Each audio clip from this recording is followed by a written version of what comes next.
পরপর 3টি ত্রুটিপূর্ণ নির্বাচন করে চোরতন্ত্র প্রতিষ্ঠা করে আওয়ামী লীগ। লুটপাটের জন্য নেওয়া মেগা প্রকল্পের ঋণ শোধ করতে হবে কয়েক প্রজন্মকে। 28 উপায়ে দুর্নীতির তথ্য পেয়েছে শ্বেতপত্র কমিটি।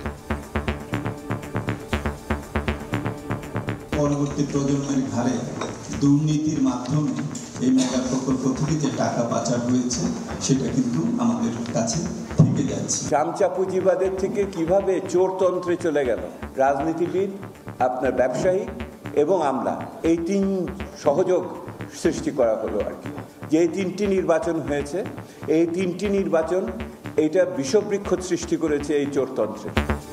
অর্থ পাচারকারীরা এখনও ধরাছোঁয়ার বাইরে, জড়িত নিয়ন্ত্রক সংস্থার অসাধু কর্মকর্তারাও আইনি ব্যবস্থার পরামর্শ।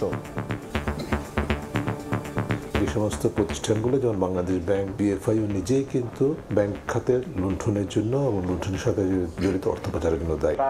কার্যক্রম শুরু করলে আশা করি যে এদের বিরুদ্ধে কি আইনগত ব্যবস্থা গ্রহণ করা যায় সেটা আমাদের কাছে পরিষ্কার হয়ে যাবে।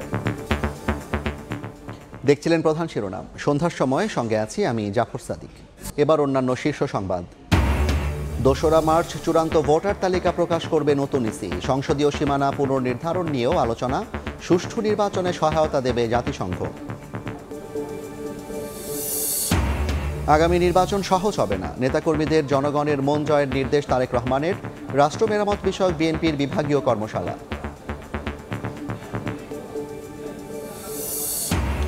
সাম্প্রদায়িক কর্মকাণ্ড বরদাস্ত করে না সরকার। বাংলাদেশ নিয়ে অপপ্রচারে ভারতীয় গণমাধ্যম।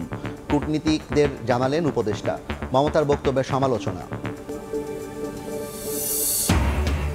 গুমের মামলায় সাবেক র্যাব কর্মকর্তা ফারুকি আলেপকে কারাগারে। কামরুল আমুকে হাজিরের নির্দেশ ট্রাইব্যুনালের। পিলখানা হত্যাকাণ্ড তদন্তে গঠন হচ্ছে কমিশন।